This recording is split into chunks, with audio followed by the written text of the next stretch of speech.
Good evening and welcome to NASCAR Nation Report. Tonight, we bring you a comprehensive look at what is shaping up to be one of the most compelling weekends in recent NASCAR memory. The Circuit of the Americas in Austin, Texas, known widely among racing fans as COTA, is the setting for a weekend that carries significant weight across two separate NASCAR series. What makes this particular weekend stand apart from the standard race weekend is not simply the presence of talented competitors or the well-documented challenges of a road course layout. What makes this weekend extraordinary is the convergence of two distinct storylines, each powerful in its own right, and each unfolding at the very same track over the course of just 2 days. In the NASCAR O'Reilly Auto Parts Series, the stage is set for what promises to be a front-row showdown between two of the most accomplished road course racers competing in that series today. Qualifying results have placed two elite competitors side by side on the starting grid, creating the conditions for what could be a defining moment in this season's road course narrative. The names at the front of that grid are familiar to anyone who follows NASCAR development racing closely, and their presence together on the front row carries a layer of additional context that makes the upcoming race even more compelling to analyze. At the same time, in the NASCAR Cup Series, an entirely separate but equally significant story is developing.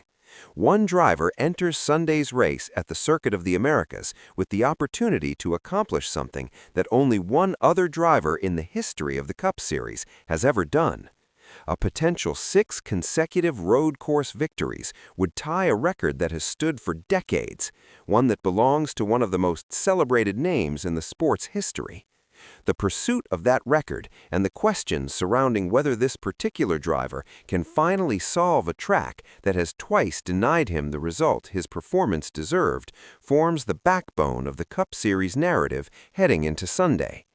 To fully understand the significance of what is unfolding this weekend at COTA, it is important to first examine each story individually, beginning with the NASCAR O'Reilly Auto Parts Series and the qualifying session that set the tone for Saturday's Focused Health 250. Connor Zilisch, driving the #1 Chevrolet for JR Motorsports, delivered a qualifying lap that immediately commanded attention. His time of 1 minute, 37.740 seconds around the 2.44-mile road course layout was not merely competitive, it was, by any reasonable measure, a statement. That lap secured Zilisch the pole position for Saturday's race and marked the 10th pole of his career in the NASCAR O'Reilly Auto Parts Series. What adds considerable weight to that achievement is the context surrounding it. Zilisch is 19 years old. He achieved this milestone in just his 37th career start in the series.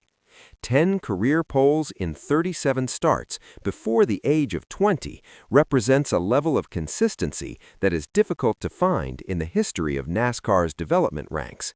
It is a statistical reality that speaks to the kind of natural ability and technical preparation that separate developing talent from truly elite competitors.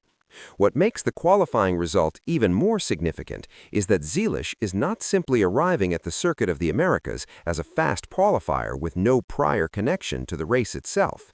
He is, in fact, the defending race winner at this very circuit. 1 year ago, Zilisch proved capable of not only qualifying quickly at COTA, but of managing the full race distance and closing out a victory.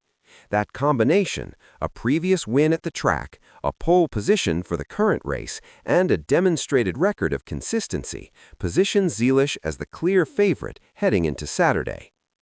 Immediately alongside Zilisch on the front row is Shane van Gisbergen.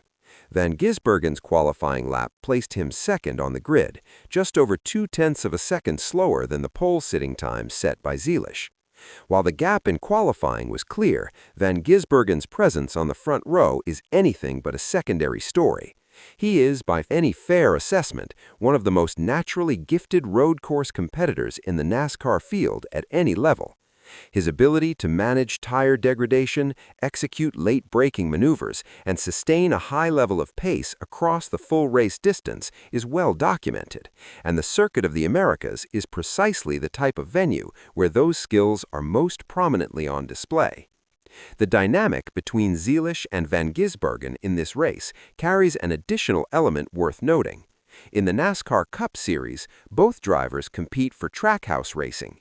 In Saturday's O'Reilly Auto Parts Series event, both are driving Chevrolets for JR Motorsports. The fact that two Trackhouse Racing Cup Series drivers are lining up as teammates at JR Motorsports for the same road course event adds an interesting competitive layer to an already compelling front-row matchup. They are, in effect, teammates in one series and competitors in another, and that distinction will do nothing to soften the competition once the green flag falls at COTA's notoriously demanding Turn 1 braking zone. Behind the front row, the starting grid for the Focused Health 250 carries considerable depth.